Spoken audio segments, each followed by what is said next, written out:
सभे मगहिया भाई बहन के भुलेटन काका के राम राम आथिन मगहिया खबर में सुनथिन देश दुनिया के खबर। आज धनतेरस या आजे होय काली और लक्ष्मी पूजा लेल कलश के स्थापना।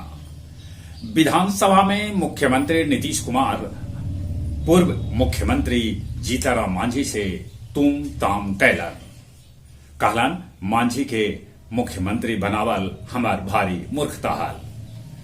बिहार में आरक्षण के बढ़ा के 75% कर देवल गेल। आज विधान परिषद में पेश करल जाए आरक्षण संशोधन विधेयक। संसद के शीतकालीन सत्र 4 दिसंबर से 22 दिसंबर तक चलावल जा सका है। देश देशांतर मगहिया दलान अपन 135वां ऑनलाइन कार्यक्रम में कवि सम्मेलन के आयोजन कैल, जेकर अध्यक्षता मिथिलेश जी और संचालन कृष्ण कुमार भट्टा कैल का। सांसद महुआ मोइत्रा के जा सका है सदस्यता। दिल्ली में पानी बरसे से प्रदूषण के लेवल कम गेल। पाकिस्तानी गोलीबारी में बीएसएफ के एगो जवान के हो गेल मौत।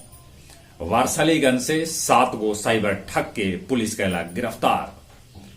पटना में धरना पर बैठल आंगनबाड़ी सेविका पर पुलिस कैलक ज्यादती।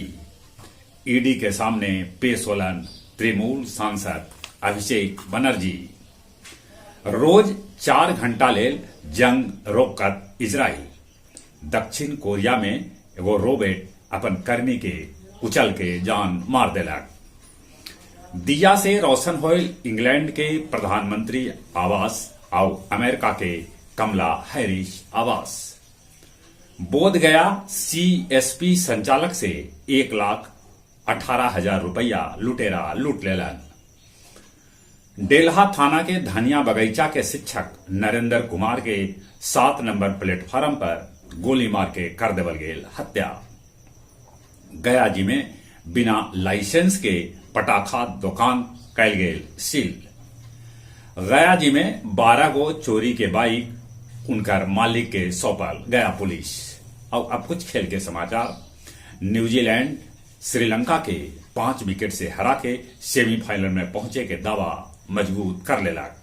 आज दक्षिण अफ्रीका के मुकाबला अफगानिस्तान से हुए। नेशनल गेम में बिहार 8 गो पदक जीत के 30वां स्थान पर रहल।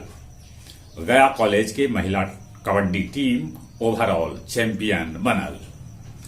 ऑस्ट्रेलियाई महिला क्रिकेट कप्तान लैनिंग लेलन संन्यास।